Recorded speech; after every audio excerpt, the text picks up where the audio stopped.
everyone, I hope you're all staying safe and sane. Welcome to my presentation. I thought I would begin my presentation during third year when I felt I was beginning to find my style and gathering a good collection of references such as these. I think as a whole I've always been drawn to very dramatic, religious, theatrical dark imagery, and at the time I was really keen on trying to emulate the use of chiaroscuro within my work.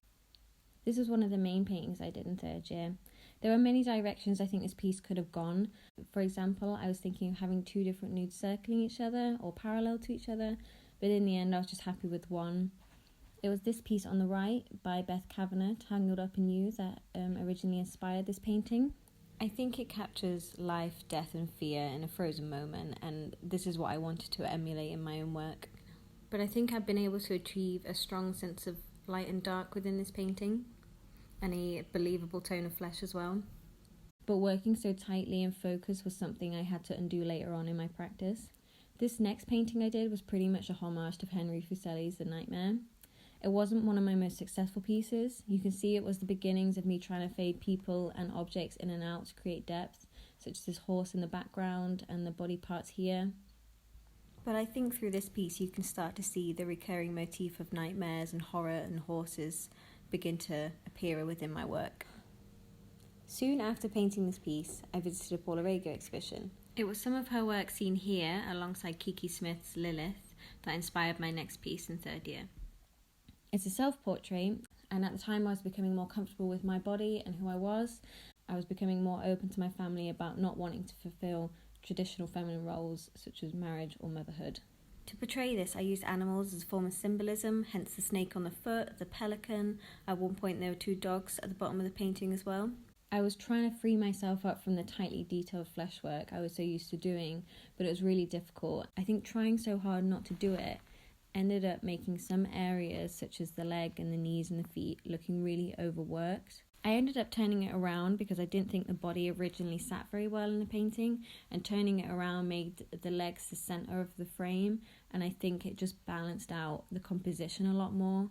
And then when I introduced this really flat blank triangle, I think it disrupted the classical nude and created a better sense of depth. It was then that we entered the first lockdown. I had to limit my canvas size, my palette and my tools. It was in these paintings that I was trying to experiment with flat geometric shapes, but it wasn't giving me the same satisfaction that my larger painting did. I wasn't sure if it was due to going down in canvas size, disruption in moving studio, but I just wasn't feeling motivated anymore. So I started looking at other artists like Chris Rivers, who creates this really soft way of painting backgrounds and melding colours together. And the way he does it is using a large brush and dipping the corner into the paint and then angling the brush using circling motions to create these cloud-like soft paint strokes. So I tried to emulate that in my own work, and I think it works really well for this one on the left, and I think it creates this really lovely narrative of this god or goddess stepping down from the skies, but it didn't work so much in this right one, but it's still a work in progress. There were many different issues and movements that were happening during the first lockdown, but one in particular, which was the J.K. Rowling and her comments about transgender women, were the influence for this painting. The painting uses Mother Mary as a symbol of women in all their forms. She sits in a feral position with a confrontational stance. I think it works because of the really dark, cool tones alongside the really bold, bright colours, and the way the eyes sit between the bars make you feel quite intimidated as a viewer. I also think this was the beginning of me trying to create work that had its own weight and presence. These are the sort of artists I was looking at during that time. I then began playing with putting the two paintings together and avoiding a subject matter. And I really enjoyed creating this dramatic colour contrast, and I think I had more freedom in my work because I wasn't focusing on a particular subject. But I thought about moving away from the basic stripes because I think it did translate as using masking tape. I think it took away from the mystery of the painting. I experimented with triptych paintings, and I also experimented with doing it diagonally to create more of an illusion-like style in my work. This was probably one of the last portraits and stripe paintings I did. It was of Harvey Weinstein's defense lawyer, again horrified at a woman using her power and influence to crush other women. It turned out to be an incredibly ugly painting. Technically it's sound and it uses the right tones for different shades, but it just looks awful. And I was going down a road filled with political feminism that I was and am passionate about, but it was just consuming me and wasn't motivating me anymore. And I just think I came to the conclusion that I'm not a political artist, and that's not who I am or what motivates my practice. It was during this time I was also considering incorporating sculpture into my work and fashioning my work into an installation. I was looking at Damien Hirst's Treasures from the Wreck of the Unbelievable, which featured an exhibition guide detailing the fictional discovery of an ancient shipwreck. I wanted to emulate this lost world kind of aspect in my work. I tried to create these small sculptures, and these are some other pieces that I'd done at the beginning of the year, but I was still sitting in my comfort zone by creating these sort of classical type pieces. I went to see Paloma Varga Wietz's exhibition Bumped Bodies. I found it really helpful seeing how someone else created a feeling and a mood with a variety of textures, especially this little character at the top which had so much attitude. And I think it really helped me when I was creating sculptures later on. I started looking at Wiccan and paganism and natural materials that were often associated with spirituality. And I was trying to free myself away from painting and trying to do something else that motivated me a bit more. So I created these little sculptures from plants that I owned and material that I found out whilst walking, and I made them in about 10 minutes, photographed them, then threw them away. And I think it really loosened me up from this notion of only good work takes a very long time. When I was creating them, I felt really out of my depth, and I actually thought they looked quite silly. But when I looked at them later on, I felt they had their own endearing characteristics and sort of almost ritualistic effect. Like I said, I was still feeling quite lost, regardless of enjoying making these little sculptures. So I began to question myself and ask, what do I want my work to do, and what do I want my audience to feel? And I wanted to create depth and drama with very little work. I wanted to make my viewers feel dominated in a space, uncomfortable, engulfed, be drawn in by a morbid curiosity into this tantalizing darkness. Create an alien familiarity. And I was going along these ideas of ritualistic objects, horror, these moments of fear at 3 a.m. And I wanted to find this moment of uneasiness. These are some of the horrors and classics that I was looking at the time. Often these films are packed with different metaphors, and they often focus on deep-rooted issues like death and grieving, mental illness, racism, classism, war, and vulnerability, which I think speaks to a lot of us as individuals and as a society.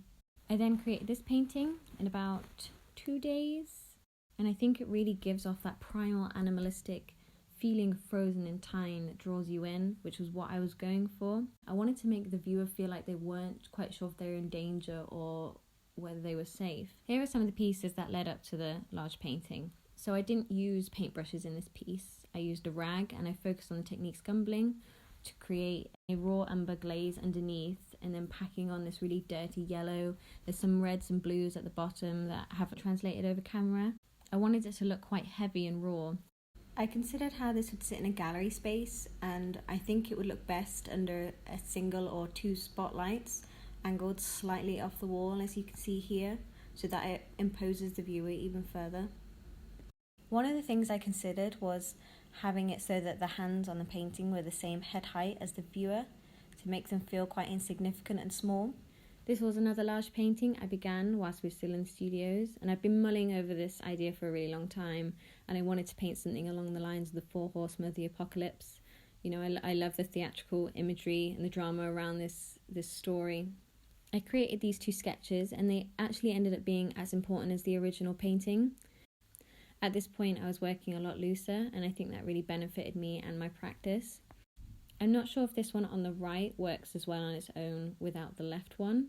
I really think the one on the left really emulates this sort of like fury of energy and chaos that I was trying to achieve in my painting.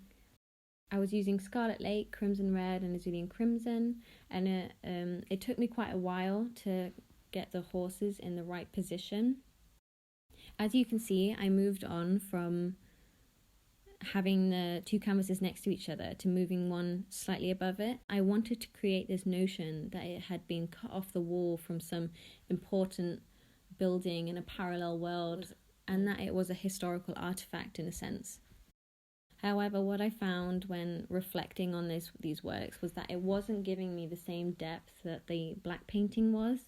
And for a while I was really struggling how to do that, and I wasn't sure if it was because I was painting on red or because the white was just too bright. So I feel like obviously when I go back, I'll have to age it with different glazes and work out how to make them disappear back into the painting. I've been revisiting this idea through Photoshop and oil experiments, as you can see here. Over the Christmas period, I was creating these little wax paintings. I've painted with wax before, and I think they work really well in this setting. Working on these same themes of darkness and mystery, the doors or archways create a narrative in their own sense. I feel like they act as like a threshold into another world. Ideally, if we were in the studio, they would be a lot larger, as I was thinking of working on large-scale aluminium. So essentially what I have been creating during my practice and what I'm still creating now is a collection of works that don't directly link to each other but serve in an installation or exhibition space as a narrative, historical snippets of stories from a parallel dimension. Thank you for listening to my presentation.